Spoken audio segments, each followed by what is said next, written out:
Everyone, welcome in the session ICSE chemistry question paper solution. Last video में हम लोगों ने एमसीक्यू सॉल्व कर लिए थे, तो सेकेंड स्टार्ट करने जा रहे हैं। Given below in the is the industrial process for the manufacture of ammonia gas.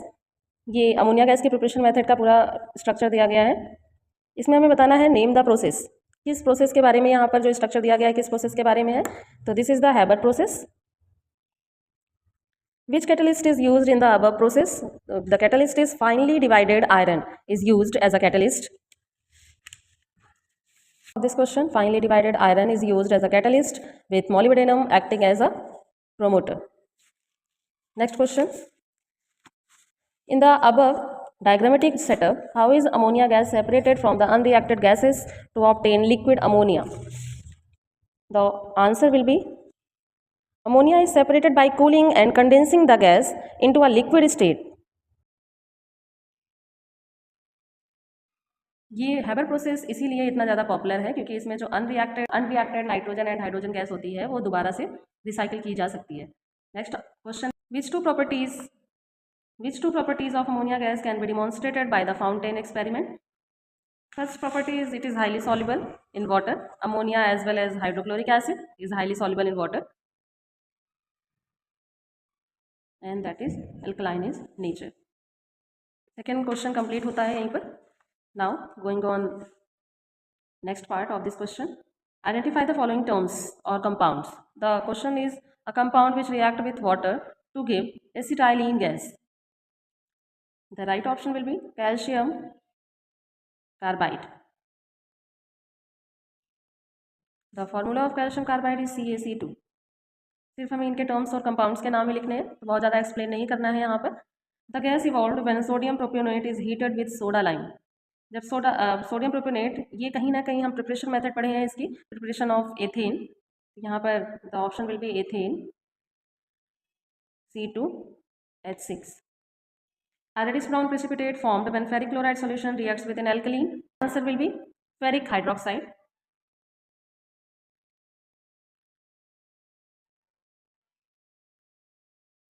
FeOH whole thrice. Next question, a pair of electrons present in an atom which is not shared with any other atom during bond formation. That the answer will be lone pair of electron. Is also known as non-bonding electrons. The relative molecular mass of a substance expressed in gram.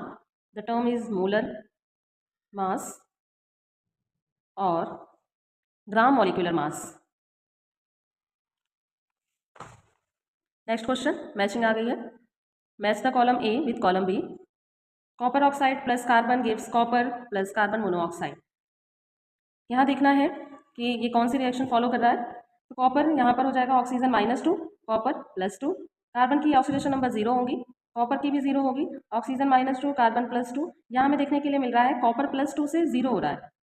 +2 से 0 means gain of electron, and gain of electron is known as reduction. Carbon 0 से +2 की तरफ जा रहा है, means यहाँ पर हो रहा है loss of electron, and loss of electron is known as oxidation. तो यहाँ पर reduction as well as oxidation takes place, so it will be a redox reaction. The option A is for redox reaction. Second, aluminium plus accept 3 electrons, gallium metal. ये electrons को accept कर रहा है. Electron acceptance of electron is known as reduction. So be going on third.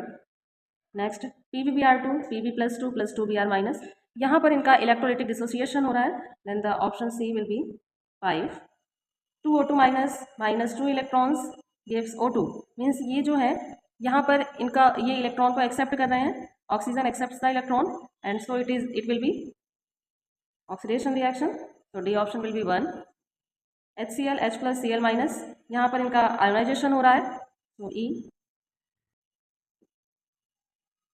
Next question, complete the following sentences by choosing correct option from the bracket. The oxide that dissolves in caustic potash KOH is dash. The right option will be zinc oxide. The reaction that takes place at the anode during the electrolysis of molten lead bromide is 2Br-, releases 2 electron, gives Br2. This option will be correct. The volume occupied by 8 gram of oxygen gas at STP is dash liter. इसका हमें solution solve करके देखना होगा.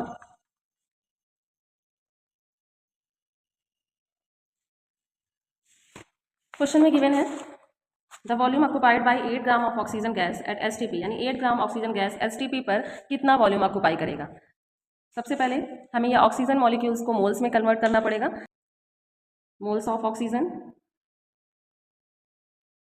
Given weight divided by molecular mass. Question में given weight दिया गया है हमें 8 grams and the molecular mass of oxygen, one molecule of mass will be 16, so 2 atom, and the molecular mass of oxygen will be 32, 0.25 moles. After solving it हमें मिला 0.25 moles। इन्हें हम आगे सॉल्व करते हैं।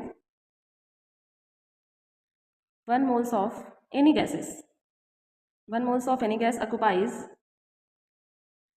22.4 liter volume, so 0.25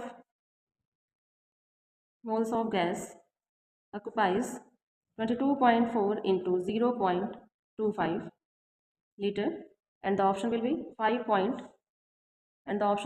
5.6 liter volume। इनका option हो जाएगा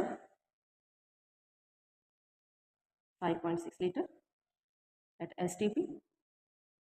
Next question, dash does not give hydrogen gas when it reacts with cold and very dilute nitric acid. The right option will be copper. Dash is a polar covalent compound, HCl or CCl4. HCl, CCl4 is not a polar compound.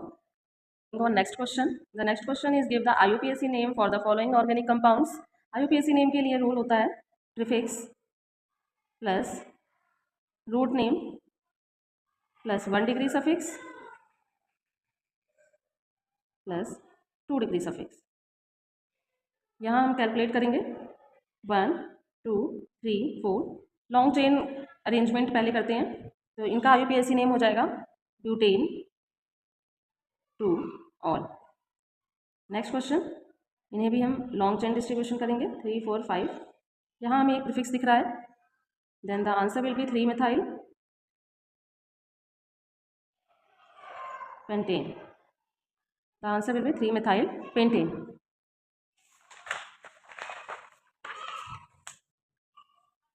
Now going on next question, draw the structural diagram for each of the following organic compounds। Last question में उनका IUPAC name लिखना पड़ा था, अब हमें इनका structural diagram बनाना पड़ेगा। Butanol सबसे पहले जो लॉन्ग चेन होती है उतने ही कार्बन एटम हम ड्रॉ कर लेते हैं। But means 4 carbon atom 1 2 3 4, and al means aldehyde group लगा हुआ है और फर्स्ट पोजीशन पर ही लगा हुआ है, हमने यहाँ पर एल्डिहाइड ग्रुप लगा दिया। एंड अब इनकी वैलेंसी कंप्लीट कर देंगे with the help of hydrogen CH3 CH2 CH2, और यहाँ पर इनकी वैलेंसी कंप्लीट है। Pent two yne, yne means triple bond होगा। Pent means 5 carbon atom are there 1 2 3 4 5, and second position पर ट्रिपल बॉन्ड लगा दिया क्योंकि सेकंड पोजीशन पर आइन दिया गया है। अब हम इनको हाइड्रोजन से बैलेंस कर देंगे।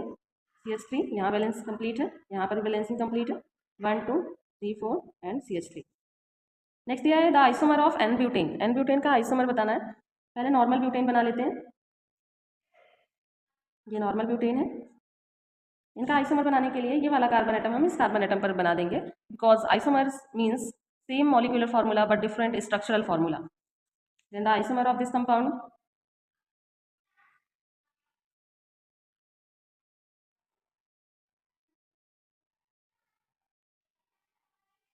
This is the isomer of this compound. यहाँ पर हमारा सेक्शन ये कंप्लीट होता है। नेक्स्ट वीडियो में हम सेक्शन बी सॉल्व करेंगे। आज के लिए इतना ही, थैंक यू।